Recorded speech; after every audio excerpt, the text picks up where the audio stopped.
El Estado hace, deshace y decide. Hay que lograr ese equilibrio tremendamente laborioso, que es lo que nosotros precisamos en América Latina, concebir que las soluciones son laboriosas y no mágicas, construidos sobre un Estado nuevo basado en una relación nueva entre Estado y ciudadano.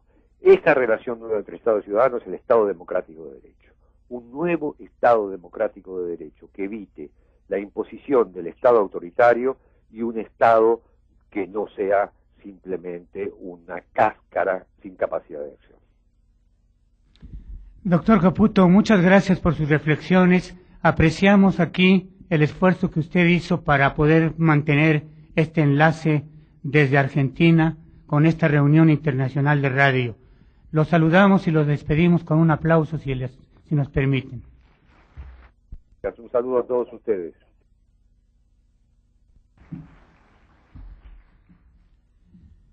Tiene varias preguntas, 6, Hamelin.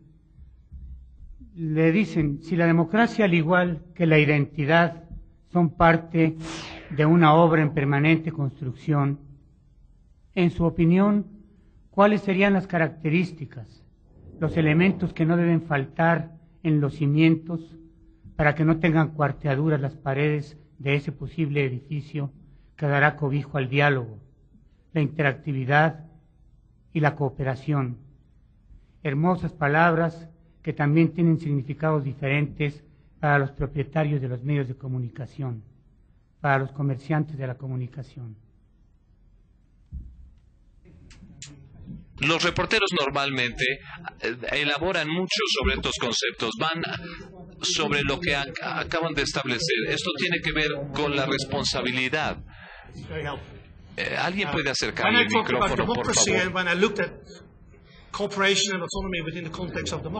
Cuando analicé el contexto de la democracia, también diría que varios escritores, cuando empiezan un libro, empiezan por el prefacio y hablan de que vivimos en una etapa de democracia, y eso es una falsedad, una falacia. Vivimos en la imaginación de la democracia, tenemos la imagen de la posibilidad de la democracia. Where you find what Benjamin Barber defines as strong democracy. That, in my definition, would be the only definición de lo que dijo participatory politics, in which citizens have an opportunity. Donde los ciudadanos tienen una oportunidad de tomar decisiones sobre lo que es su destino y las formas en las cuales los derechos tienen que llegar a ellos. Es ese tipo de sistema, no considero que creo que lo tengamos en ninguna parte del mundo. Hemos tratado de lograrlo a través de un complejo proceso. Tenemos muchos sistemas, tenemos tecnocracias, teocracias, mediocracias, varias formas de representación liberal de democracias. Estoy totalmente de acuerdo que en mi catálogo también hay democracias muy ligeras. Así es que estamos involucrados en un proyecto. La democracia es una promesa no cumplida, y creo que tenemos que pensar de manera crítica cómo realmente podemos lograr ciertos progresos sobre ese desarrollo. Y de nueva cuenta, esto viene con mi naturaleza calvinista. No sean tan optimistas de que tan fácil se resolverá eso. La historia humana está en movimiento constante, no es un proceso lineal que va del primitivismo a un alto nivel de civilización. La historia humana viene con sus altas y sus bajas. Hemos alcanzado altos niveles de civilización y después hemos caído en las formas más increíbles de barbarie, como se ha demostrado en el siglo anterior. Todo el mundo que crea en esto, que piensen que llegaremos de manera fácil a la democracia y que va a encontrarse con muchas sorpresas. Es una lucha muy difícil y quizás pierdan mucho en ese sentido. Lo único que puedo decir a mi nombre es que cuando eres lo suficientemente adulto como para darte cuenta de lo que ha sucedido, quizás es demasiado tarde para recordar. Mis estudiantes empiezan a preguntarme, ¿por qué hacen esto? Me van a estar preguntando el lunes, ¿por qué pensó usted que tenía que viajar toda esta gran distancia hacia México? ¿Por qué no se rinde usted? Because they are far more cynical. Porque ellos son todavía más cínicos de lo que fuimos en mi generación. Y ellos no ven esto, no ven el por qué yo no me rindo. Y les explico a mis alumnos. Como usted dirá, a esta generación en medio. Nosotros venimos de los 60, pero algunos de nosotros que venimos de los 60 y que pasamos por esta promesa de la gran revolución, que por supuesto nunca sucedió, hemos desarrollado una psicología de no poder darnos por vencidos. Yo les digo a mis alumnos, aquellos de nosotros que pasamos los 60, hemos hecho una promesa de que nunca creceremos, nunca nos convertiremos en adultos, siempre mantendremos el sueño. Y yo me cuelgo de ese sueño de la imaginación democrática. Gracias. Doctor, ¿puede usted ofrecer, preguntan, un buen ejemplo de comunicación dialógica en los medios electrónicos? ¿Hay experiencias exitosas, en su opinión?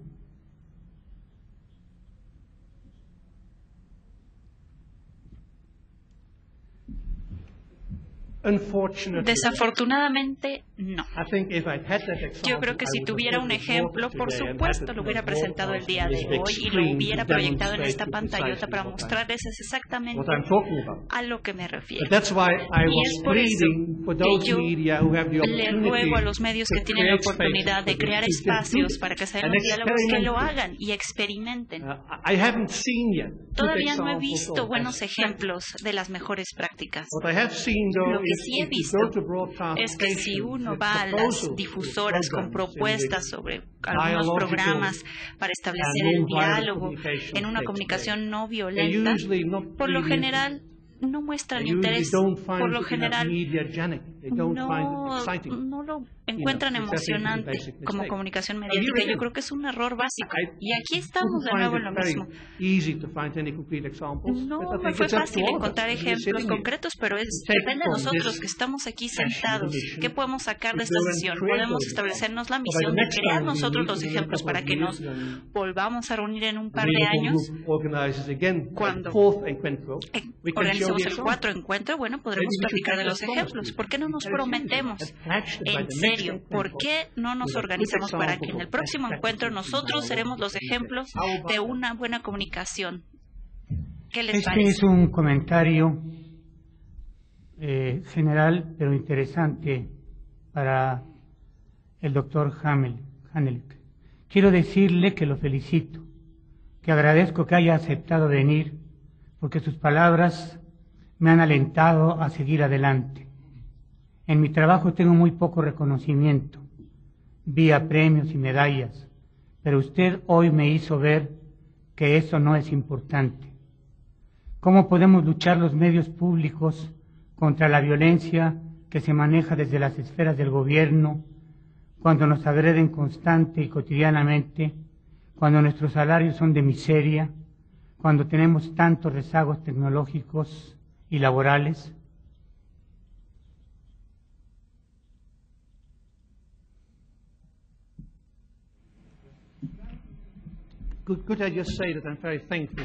Muchas gracias por lo que me acaban de comentar.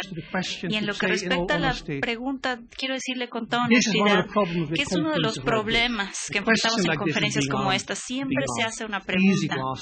Es muy fácil hacer preguntas, pero no es fácil contestar. Yo creo que tendría que usar mucho tiempo. Yo creo que no podrán aguantar estar aquí sentados durante el tiempo que yo me tardaría en contestar esa pregunta. Y también pienso, como les dije anteriormente, ¿por qué enfrento tantas dificultades con las sesiones de preguntas y respuestas? Porque alguien te hace una pregunta y espera que haya un experto por ahí en el mundo que tenga todas las respuestas a las preguntas que se pueden hacer. Sinceramente, me rehúso a jugar ese papel. Yo no puedo ponerme en ese lugar del gurú que todo lo sabe. ¿Qué vamos a hacer después? No. Yo lo que estoy dispuesto a hacer es dialogar con cualquier persona que quiera sobre qué haremos después, porque lo que hagamos después no es lo que yo creo que debemos de hacer todos. Lo que haremos después es algo que tiene que surgir de ese intercambio. Entonces, si tuviera más tiempo, le diría a la persona que me pregunta qué hacer, por favor, salga del anonimato de escribir preguntitas en papeles y venga aquí y siéntese conmigo en este podio. ¿Y por qué no abrimos un diálogo? Y vamos a hablar de lo que usted cree que se pudiera hacer, porque el problema con esta comunicación violenta entre adversarios y jerárquica me parece haber una suposición que aquellos quienes hacen las preguntas no conocen las respuestas. Yo confío sobremanera en todos los seres humanos. Y yo creo que en la mayoría de los casos quienes hacen las preguntas conocen ya la respuesta. Y a lo mejor no tienen, nada más quieren la confirmación de un experto para saber que están en lo correcto, pero sería mucho más interesante que nos sentáramos a platicar. Siempre que sucede esto, bueno, me recuerdo ese año que trabajé en el Consejo de las Iglesias en Ginebra con Pablo Freire, el famoso filósofo brasileño. Durante un año compartimos la misma oficina. Y una de las cosas que Pablo me enseñó es que me dijo, nunca empieces a hablar como si fueras un experto. Y nunca lo hizo. Siempre que recibí una invitación, nunca daba una presentación como lo hice yo. No estoy siendo leal a esa tradición. Pablo me decía, ¿en qué estás pensando? ¿En qué quieres pensar? ¿Hay algo que de verdad le quieres dedicar el tiempo a pensar? Bueno, pensemos juntos. Muy pocas veces tenemos la oportunidad de hacerlo así. Y lo manejó así porque me lo explicó. El problema es que hay demasiados expertos y el problema en específico con los políticos es que no confían en la gente. No confían en la gente, no confían en que ellos pueden encontrar sus propias respuestas. Y yo creo que una vez que uno llega a la conclusión de que sí podemos confiar en la gente y que encuentre sus propias respuestas, tomaremos decisiones sabias. Y ese es el inicio del diálogo. Resumo 4 preguntas en la siguiente. Los grupos xenófobos argumentan que su identidad cultural peligra, sobre todo ante los inmigrantes. ¿Por qué tanto miedo a perder la identidad cuando todos los humanos somos un cóctel de identidades? Además, nadie pierde la identidad por tener un vecino que es diferente. Los medios de comunicación necesitan orientarse hacia un diálogo, pero ¿cómo transmitir un diálogo no violento? Aquí contamos con la presencia de varios directores, dice otra persona, de radio pública de diferentes partes del país. ¿Podría darles usted un par de ejemplos del tipo de programas que fomentan una mejor comunicación? ¿Cómo pueden contribuir en suma los medios de comunicación para generar conciencia de la importancia de quienes los escuchan? Resumir esto con un solo ejemplo de un problema que desesperadamente he tratado de abordar en la televisión neerlandesa. Comencemos en el 11 de septiembre. La UNESCO me invitó a ir a Beirut y a tratar de establecer un diálogo entre musulmanes, cristianos y judíos. Fue una situación extremadamente difícil porque imagínense, después del 11 de septiembre, ¿cuál era el nivel de la tensión? Nosotros logramos juntarnos por un par de días y nos juntamos a analizar muchas dificultades y logramos establecer un diálogo real. En un diálogo en donde se escuchara, un diálogo donde se hacía un cuestionamiento, no nada más suposiciones. Vimos que se estaba dando un cambio.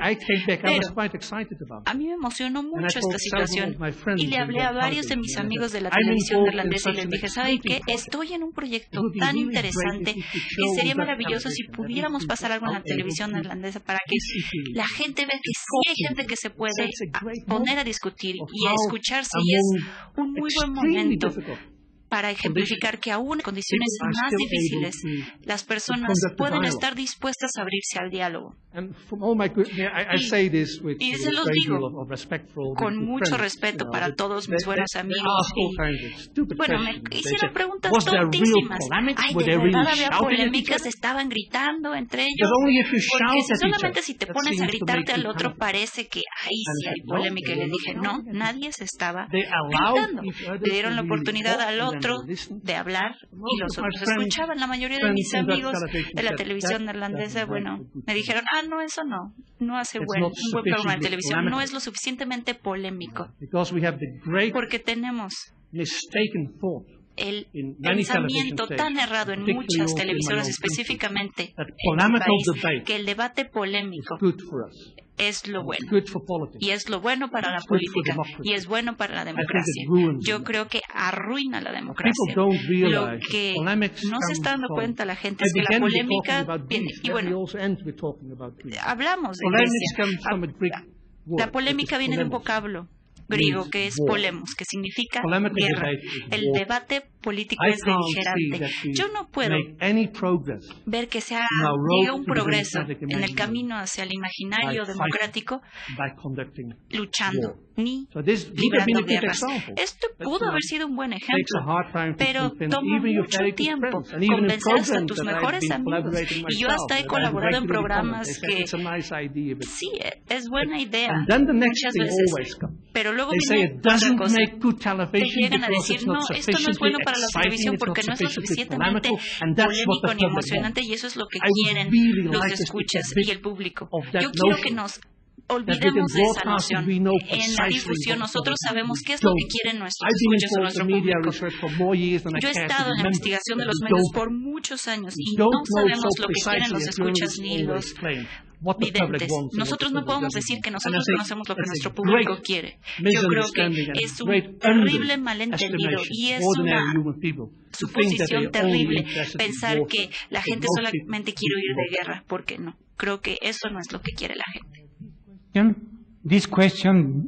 Esta pregunta is written in English. Speaking in English. I will try to understand the letter. Voy a tratar de entender lo que dice. This question Esta is for pregunta our resident Calvinist. va para nuestro Says visitante Hamelink. calvinista, says Hamelink. What is your number one advice for ¿Cuál Latin sería America el mejor to consejo que avoid le puede dar a América to Latina make the para evitar mistakes Europe cometer makes los errores in que its se han dado en Europa places of integration en lo que and respecta a cooperation? integración y cooperación? And what is your number one advice ¿Y to cuál Europe? sería el mejor consejo And how que nos can pudiera dar the media help? para que los medios puedan ayudar en este proceso? The fundamental Yo creo mistake we que made in Europe el error fundamental que hemos cometido en was Europa that we began after the war fue que to empezamos create, después de la guerra. Después an empezamos economic a unit. crear una unidad económica. and we put so much emphasis on the economic process, Enfatizamos and we hope tanto that los by procesos some miracle, económicos y esperamos if que you had por an algún economic milagro, unity, si then if tienen you una had the unidad monetary económica y unity, si tienes unidad political monetaria, unity and la unidad cultural unity política y would la follow unidad suit. cultural I think that's a very seguirían. fundamental mistake. Y eso es un error We wanted to have fundamental. that economic integration Nosotros because queremos we esa wanted to integración avoid económica that ever porque there would queríamos be a war evitar que again fought on hubiera European soil. otra vez una But guerra the en way tierra in which we europea. go about Yo creo European que integration como process se hace el doesn't proceso de exclude the integración en possibility of war at all. Europa, no está excluyendo ahorita la posibilidad de Because una we nueva put so guerra. much ¿Por qué? emphasis on Porque le hemos economic enfatizado integration, tanto we el elemento de la exclude so many integración people económica from y that hemos process. excluido a That's a good tantas personas de process este for large proceso. transnational corporations Para and las people. transnacionales es un buen The proceso y para majority los of ricos también, European pero la mayoría de people, los europeos no es un buen they will proceso, increasingly ya be que se excluded. And of aumentará course, all la the migrants exclusión and the y diaspora todos los will be migrantes y todas las create a comunidades great deal of potential enfrentarán for yet muchas another war. dificultades y por lo tanto ese es el potencial de una I think guerra we should have entre chosen a europeos. Yo creo different que deberíamos de haber We should have escogido chosen otra a vía, far more debíamos complicated de haber road. escogido And una vía say, no tan if complicada. ever there is Nos to be a hubiéramos Europe, puesto a decir, then the si queremos people of una that Europa, continent will la have gente to de ese feel continente that there's tendrá something que about being sentir que European. hay algo que los hace sentir europeos. And they have to feel that there's Tienen que something nice sentir as a Dutch que hay person to algo. work together with Italians. Hay algo que And sí work hace que together los with Spaniards holandeses and puedan with trabajar con Germans. italianos, con los españoles, con los alemanes, a And pesar even de the la guerra, Belgians, we aún Dutch con los people consider belgas, to be the que most nosotros stupid people that pensamos are in que the son world. los más You know, all tontos these del mundo, people have nosotros this como stereotype holandeses. against Hay other nations. estereotipos, siempre hay un Dutch have estereotipo this contra against otra Belgians. nación. Nosotros los holandeses And we vamos maybe contra make los jokes. belgas. The average Entonces siempre Dutch hacemos person doesn't chistes. think that it's very nice to work with an Muchas Italian veces because se piensa Italian que en eats Holanda que spaghetti and no, steal your ¿por wife. qué pasa para trabajar con italianos y comen espagueti y te roban a la I think esposa? that we Entonces should yo try creo que to esas son las overcome. cosas que But we tenemos started at the wrong end. que olvidar. Tenemos que empezar desde ahí. I would hope that Y Latin yo America esperaría could maybe que look América more Latina at the need for pudiera a form abordar of esa necesidad political de crear una cooperación política y cultural. La economía seguirá, eso no es el problema. Ahora tenemos esta idea tan extraña, ahora tenemos esta campaña en Europa que va a haber una sola divisa, ahora tenemos el euro. Por supuesto, la mayoría de los ciudadanos en Europa nunca dieron su aprobación para el euro. La mayoría hubiera dicho, claro que no. En mi país, nuestro gobierno tuvo mucho cuidado de no preguntar a los ciudadanos porque pues la mayoría de los holandeses hubieran dicho que no al euro. Y ahora el Banco Central admitió la semana pasada por televisión que sí, hubo errores fundamentales al introducir el euro. Y yo creo que además resulta muy caro, pero después de tantos años es bueno que te lo digan. ¿Qué te debieron de haber preguntado? Mi consejo sería que olvídense de la integración. Eso les será de mucha ayuda. Piensen en la cooperación, piensen en los procesos cooperativos. Van a tomar tiempo, es un proceso difícil porque uno tiene que involucrar a la mayor parte de actores posibles. La democracia es un sistema bastante enfadoso, pero si nosotros no podemos aguantarnos y escuchar a mucha gente, aunque sea algo enfadoso, bueno, pues entonces ¿por qué no eligen una dictadura? Es más fácil y evítense todos estos problemas. Pero si uno quiere tomar la vía democrática, bueno, esperen muchos problemas. Nunca hemos prometido que esto va a ser un jardín de rosas. Es algo más complicado que esto, pero se puede. Se puede hacer en América Latina y yo también creo que hasta en Europa, aún cuando hemos cometido tantos errores, se puede. Esta es la última pregunta para usted, profesor. En la radio nosotros decimos gracias por escucharnos a nuestros radioescuchas, pero mi pregunta sería, nosotros como medios de comunicación, ¿de verdad escuchamos a nuestros radioescuchas? Y si es así, ¿le ponemos atención a sus necesidades? Les repito, creo que se han hecho esfuerzos muy valientes en diferentes radiodifusoras para escuchar a los radioescuchas y que los escuchas participen. Hay intentos, pero en gran medida no escuchamos. Pero como les había dicho anteriormente, es un arte difícil, es un arte que tienes que aprender, no es un proceso fácil. Y bueno, yo confío en todos nosotros que vamos a poder lograr la maestría en ese arte. Y la radio, por supuesto, como les había dicho ya, lo interesante en la radio es que tiene que ver con nuestro sentido del oído, con nuestras orejas, y eso es absolutamente esencial. La radio tiene un gran potencial de no nada más hablar, y el problema, por supuesto, con la mayoría de las radios es que hablan todo el tiempo. Estamos hablando de que hablan sin parar. Yo conozco muchos amigos en la radio que, por ejemplo, se preocupan mucho cuando hay un pequeño silencio en sus programas. Cada minuto silencio lo tienen que llenar inmediatamente con música, con ruido, como si no pudiéramos vivir sin el ruido.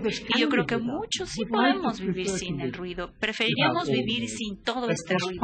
Pero eso es parte del diálogo, es parte del proceso de escuchar. También tiene que ver con la capacidad de mantenerse callado. La mayoría de los diálogos más fuertes que se han dado en los seres humanos se han dado en completo silencio. Pero esto es algo que nosotros estamos tratando de maniobrar en nuestras sociedades. A donde vayas, a un restaurante, cuando crees que estás tú en un cuarto de hotel solo, sin ruido, siempre hay un ruido. Está la música horrenda que te ponen, una música que se produce para que la escuches en Bruselas. Hay una gran fábrica de música que así se llama. Yo creo que deberían de echarle una bomba. A mí no me gustan las bombas, pero si hay algo que hay que echarle una bomba en el mundo, yo creo que los latinoamericanos deberían de bombardear este estudio de música en Bruselas, porque es horrible la música que tienen para música ambiental. Thank you. Thank you very much. Muchas gracias.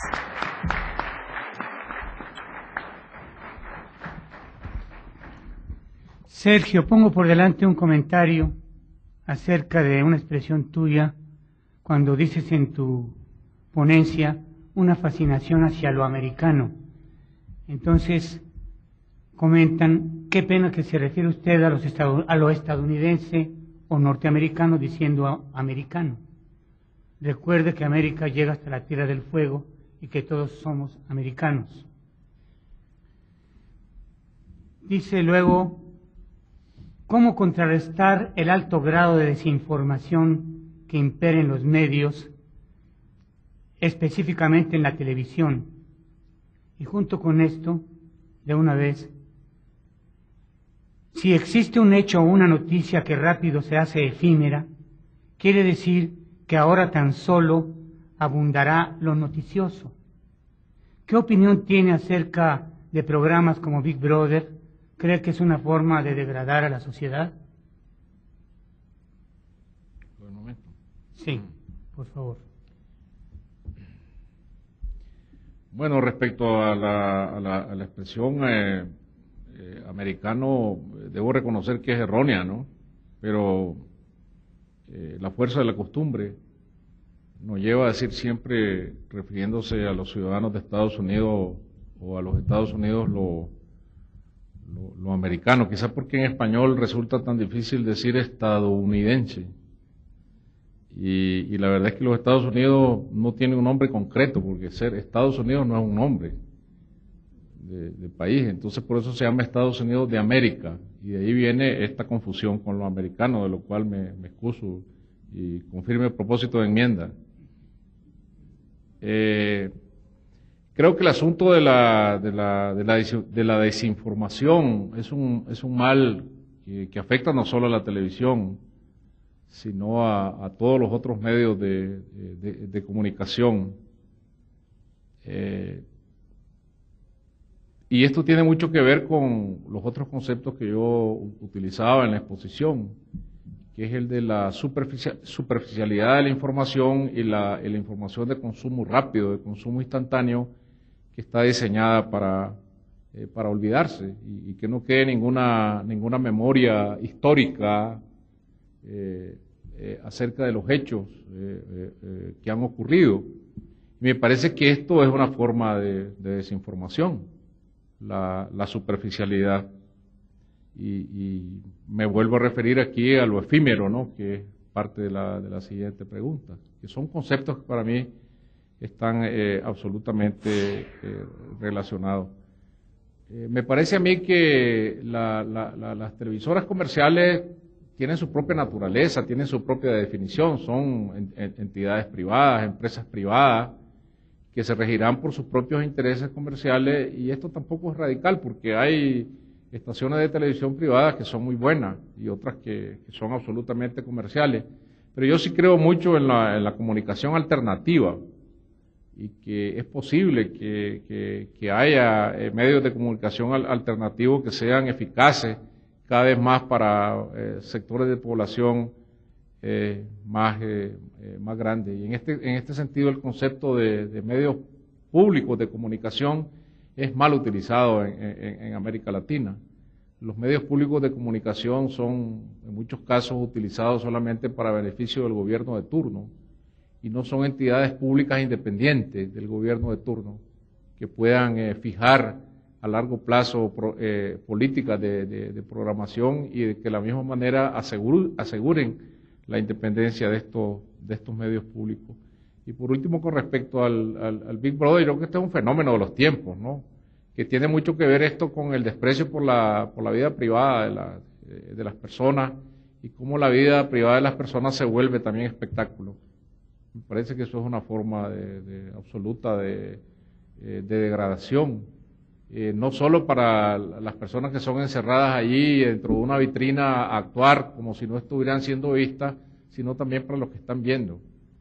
No sé, ojalá esto sea un fenómeno efímero, esto del Big Brother. Gracias. Con esta pregunta concluimos la sesión de hoy. Quiero agradecer a nombre de los organizadores de esta reunión internacional al doctor Dante Caputo, a Seis Hamelink, a Sergio Ramírez Mercado, sus brillantes participaciones en este encuentro. Y a ustedes su paciencia y su asistencia a esta reunión. Muchas gracias.